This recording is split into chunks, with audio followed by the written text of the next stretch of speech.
չեմ պատկերացնում, որ կարճ կարող եմ ներկայացնել այդ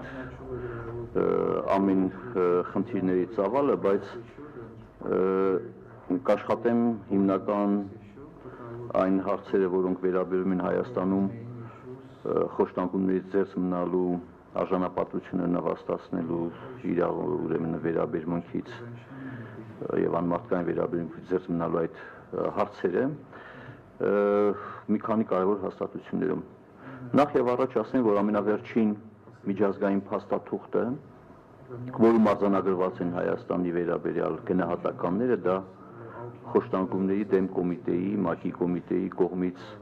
ուրեմն հանձնարարականներն են։ Իդեպ ինչի համար եմ սա հիշեցնում, որովհետև հենց 2016 թվականի նոյեմբերին Ժնևում խոշտանգումների դեմ կոմիտեն քննարկեց պետության կողմից ներկայացված զեկույցը, նաև մենք մասնակցեցինք քաղաքացիական հասարակության ներկայացնես մեր գործընկերների հետ, որտեղ ներկայացնենք մեր ստվերային այսպես կոչված զեկույցը։ Եվ այսպիսով, այսինքն այդ ժամանակ ՄԱԿ-ի կոմիտեն եւ քննեց եւ նաեւ մի շարք հարցեր առաջադրեց Հայաստանի Հանրապետության իշխանություններին, ամենավերջինը դա ամփոփ 2018 թվականի հունվարին։ Եվ վերջնական իհարկե պատասխանը նկատի ունեմ անելիքներից հետո, դա դեռևս երկար ժամանակ կտևի, մինչև 20 թվականը, բայց այն խնդիրները, որ արձանագրվել են կոմիտեի կողմից, ես կուզենամ անդրադառնալ, որովհետև դրանք իրապես անհրաժեշտ է ընկալել, իհարկե ես կարող եմ նաև ցանկացողներին, հատկապես լրագրողներին, աղբյուրը ներկայացնել եւ առավել մանրամասն ուսումնասիրելու համար։ Նախ ասեմ նաև մի կարևոր տեղեկատվություն, որ մյուս տարի նախատեսվում է խոշտանգումների կանխարգելման կոմիտեի այցելությունը Հայաստանի Հանրապետություն, Եվրոպայի խորհուրդ եւ կարծում եմ, որ մյուս տարի Հայաստանի նոր իշխանությունները քննությունը պետք է բեռնեն, թե այս կարճ ժամկետում ինչ քայլեր են կատարել, որովհետեւ իրապես իրավիճակ է փոխվել, բայց խնդիրները մնացել են եւ ինչքանով են նոր հնարավորությունները օգտագործելու, կիրառելու, որ այն տխուր պատկերը, որ տարիներ շարունակ խոշտանգումների կանխարգելման կոմիտեն Եվրոպայի խորհրդի արձանագրել է եւ ասեմ, որ տարիների ընթացքում նույն խնդիրները պարբերաբար կրկնվել են Հայաստանում, այնպես որ մեծ առումով փոփոխություն չի կատարվել։ Խոշտանգումների դեմ կոմիտեն մի շարք հարցեր է բարձրացնում, իհարկե քրեակատողական հիմնարկների հետ կապված, զինված ուժերում, յուվենալ արդարադատության հետ կապված եւ հատկապես հատուկ քննչական ծառայության կողմից խոշտանգումների փաստերի ահազանգերի հիման վրա արդյունավետ քննության առումով ոստիկանության բաժիններում առանձնահատուկ ուշադրություն է դարձվում անձանց ոստիկանության կողմից բերման ենթարկելուց հետո բոլոր գործընթացների պատշաճ արձանագրումը ժամանակին բժշկական զննության անցկացումը, որովհետև եթե ուշ են նշանակում, գիտեն մեր լրագրողները, ապա հետքերը վերանում են եւ ապացուցողական ուրեմն հիմքերը վատ վերաբերմունքի եւ բռնությունների ըստ էության դժվար են լինում ուրեմն դրանք արձանագրել։ Այսինքն խոսքը գնում է արդյունավետ արագ արձագանքին եւ քննչական գործողությունների կատարմանը։ Շատ կարևոր հարց է բարձրացնում կոմիտեն, որ խոշտանգումների փաստերով, եթե դրանք վերաբերում են ոստիկանության կողմից կատարված գործողություններին, ապա հատուկ քննչական ծառայությունը պետք է ունենա այդ տվյալների հավաքման ինքնուրույն հնարավորություն, որը չունի, որովհետև ոստիկաններն են հիմա հավաքում, այսինքն ոստիկանները մեղադրվում են կամ կասկածում են խոշտանգումների կամ վատ վերաբերմունքի գործողություն եւ իրենք էլ հավաքում են իրենց ծառայակիցների կողմից կատարված այդ գործողությունների վերաբերյալ օպերատիվ տվյալներ կամ փաստական հանգամանքներ։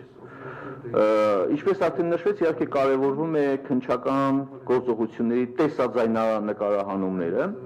եւ առնվազն 10 ոստիկանական բաժիններում պետք է այդ ուրեմն տեսաձայնագրումներ անեն, բայց մտահոգություն է հայտնում համապատասխան ֆինանսավորման բացակայության ուրեմն հետ կապված դրանց հնարավոր հետաձգումը։ Ըստ էության սա շատ կարևոր ուրեմն ռեկոմենդացիա է հանձնարարական, որ կատարվի ամբողջական օբյեկտիվ փաստագրում քննությունների, որի հիման վրա կարող են նաև գնահատել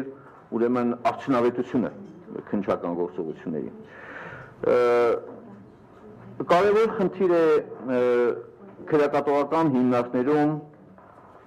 գոյություն ունեցող իրավիճակի հետ կապված արձանագրումները։ Մահացության, ինքնասպանության գործերով պատշաճ քննության իրականացումը։ Իդեպ ասեմ, որ կոմիտեն գտնում է, որ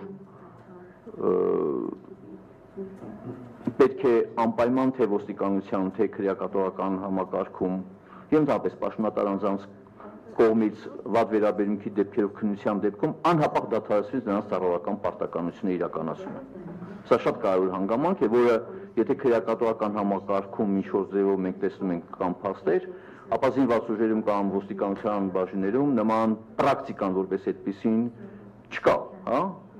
Ոստիկանության աշխատակիցները կամ պաշտոնատար անձինք շարունակում են իրենց պաշտոնավարումը։ Շատ կարևոր իհարկե խոշտանգման զոհի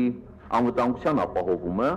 ես նկատում եմ լայն իմաստով, դա սոցիալական աջակցությունը, հոգեբանական, ուրեմն վերականգնողական աշխատանքը, որը իդեպ ասեմ, որ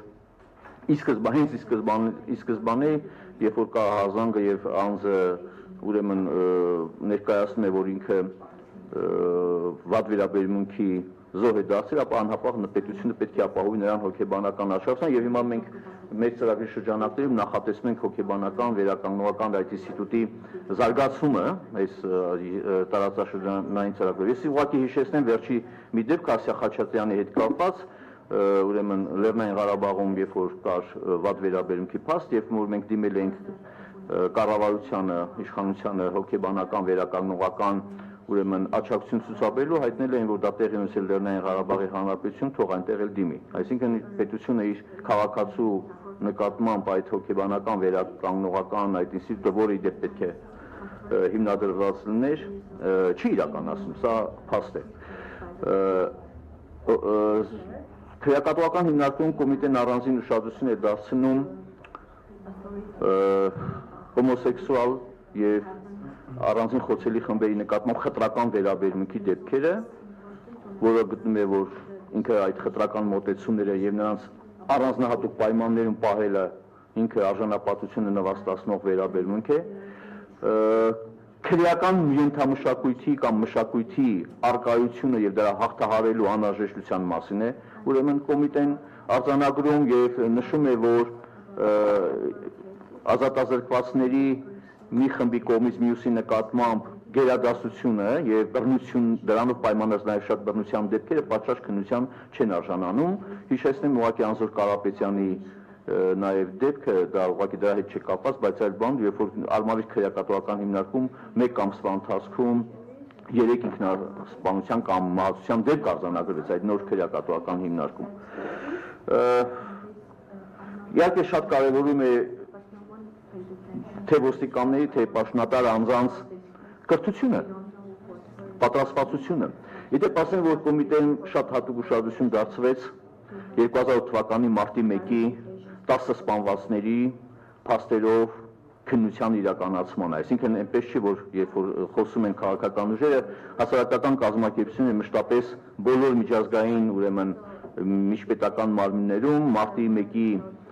այդ պետական հանցագործությունից դժուժած քաղաքացիների փաստով, հա, մահվան փաստով քննության իրականացումը մշտապես պահել են օրակարգում։ Եվ մասնավորապես անդրադառնում է լրագրողների նկատմամբ բռնություններով, թե Էլեկտրիկ Երևանի եւ թե ուրեմն 2016 թվականի Սասնա ծռերի գործողության ժամանակ լրագրողների նկատմամբ ոստիկանության բռնությունների փաստով ոչ պատշաճ քննությանը եւ մտահոգություն է հայտնում, որ այդ ոչ պատշաճ քննությունը հենց քիչ առաջ որ նշում էր լրագրողների դերը փակ հաստատությունների կամ իրավապահ մարմինների գործունեության առումով, դա ոչ այն վերաբերմունքն է, որը արժանի են լրագրողները կամ անպատասխանատվությունը կամ անպատժելիությունը լրագրողների նկատմամբ այդ գործողությունների առումով չի կարող ողջունվել, հա։ Առանձին ուշադրություն է դարձվում կալանավորված անձանց պահման վայրերում դիտորդական խմբերի այցելության խոչընդոտման դեպքերին եւ գտնում է դա մասին դեպ նախորդ իշխանությունների ժամանակ մեր ահազանգել են եւ հիմա էլ ահազանգում են ցավոք սրտի արտադրության նախարարի դիրքորոշումը նախորդ նախարարի պաշտպանը դիրքորոշումից չի տարբերվում եւ գտնում են որ անձը որի նկատմամբ կա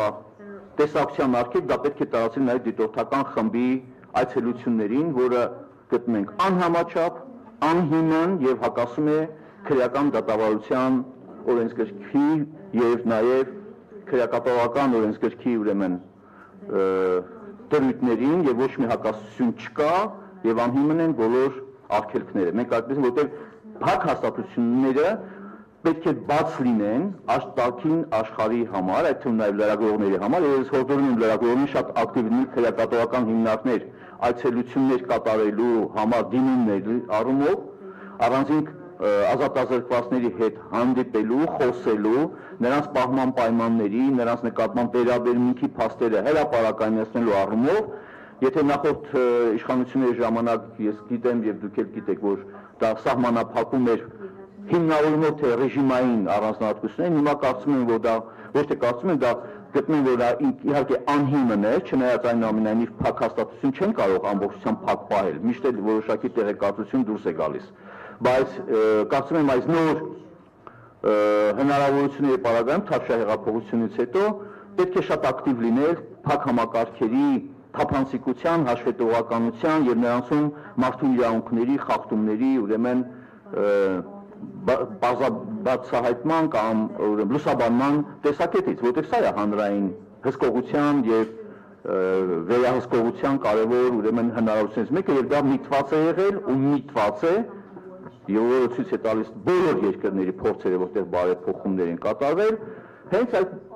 մարդու իրավունքների վիճակի եւ վատ վերաբերմունքի դեպքերի նվազեցմանը։ Սա է առանց լրագրողների եւ հասարակական կազմակերպությունների անարգել իհարկե ռեժիմի կանոնների պահպանմամբ եւ լուսաբանման փակաստություն չկա որևէ բարեփոխման հնարավորություն։ Ես նույնիսկ կրկնում եմ լրագրողները շատ ավելի ակտիվ, թե ոստիկանական բաժանմունքներ եւ թե ուրեմն քրեակապահովական հիմնարկներ։ Ուրեմն հոգեբուժարանների հետ կապված ուրեմն առանձին դա թեմա է, իհարկե այդտեղ կա դատարանի կողմից հարկադիր բուժման ենթարկելու հետ կապված ուրեմն պրակտիկային, երբ որ մարդը փաստացի ըստ էության գտնվում է անազատության մեջ, եւ իդեպ ասեմ կոմիտեն շատ կարևորում է դատական վերահսկողությանը։ Խոսքը վերաբերում թե կալանքի վերաբերյալ որոշումների կայացման։ Օրինակի համար 97%-ով արձանագրում է, որ խափանման միջոց կալանքները բավարարվում են։ Կոմիտեն նշում է, որ պետք է խուսափել կամ աշխատել, որպեսզի խափանման միջոց կալանքը լայնորեն չկիրառվի եւ ճիշտ ասած Մասիսի քաղաքապետի հետ կապված դեպքը ես կարծում եմ, որ տեղին էր, որ իհարկե կալանքը չպետք է կիրառվեր այն իմաստով, որ եթե քննչական մարմինը պատշաճ հիմնավորումներ ներկայացրել է, որ ուրեմն մարդը գտնվելով ազատության մեջ չի ազդի նախաքննության մարմնի վրա։ Այսինքն ես կարծում եմ, որ ամեն մի խափանման միջոցի կիրառման դեպքում պետք է դատարանը պատշաճ քննի քննիչի կողմից այն հիմնավորումները, որ բոլոր այդ ուրեմն միջոցները ենթադրենք, բոլոր այն մտահոգությունները, որ կարող է թաքնվի, կարող է ազդի վկաների վրա, կարող է ազդի նախաքննության մարմնի վրա, հա, չներկայանա նախաքննությանը, խոչընդոտի ըստ էության նախաքննություն, եթե դրանք ուրեմն բացառվում են կամ այլ հիմնավորվում են նոր դեպքում ուրեմն կալանք իրենց, եթե չկա նման մտահոգություն, նշանակում է խափանման միջոց կալանք չպետք է կիրառել։ Անկամ նույնպես եմ կրկնում քաղաքական նպատակահարմարություն, սա շատ կարևոր հանգամանք է, բայց միաժամանակ պետք է այդ մարդկանց, եթե բոլոր դեպքերում որոշվել է կալանք, նրանց պահման եւ վերաբերմունքի ուղղությամբ վիճակ ուսումնասիրությամբ պետք է դիտորդական խմբերին, ոչ միայն մարդու իրավունքների պաշտպանին, նաեւ լրագրողներին, եթե ուրեմն նման մտածում է, գեներալ Մանվելի կարելի է գնալ դիմել ուրեմն արտադրության նախարարություն եւ գնալ հանդիպել, եթե ինչպես է վերաբերվում, որտեղ այն խոսքերը կամ այն մտահոգությունները, որ արտահայտում են վատ վերաբերմունքի կամ խոշտանման, դա վերջնաշով կարող է փարատվել նաեւ անկախ այդպիսի դիտարկումների, հանդիպումների եւ տեսակետների ներկայացնելու, հա, այդ առումով։ Կարծում եմ պետք է շատ ավելի ուրեմն ակտիվ լինել։ Իհարկե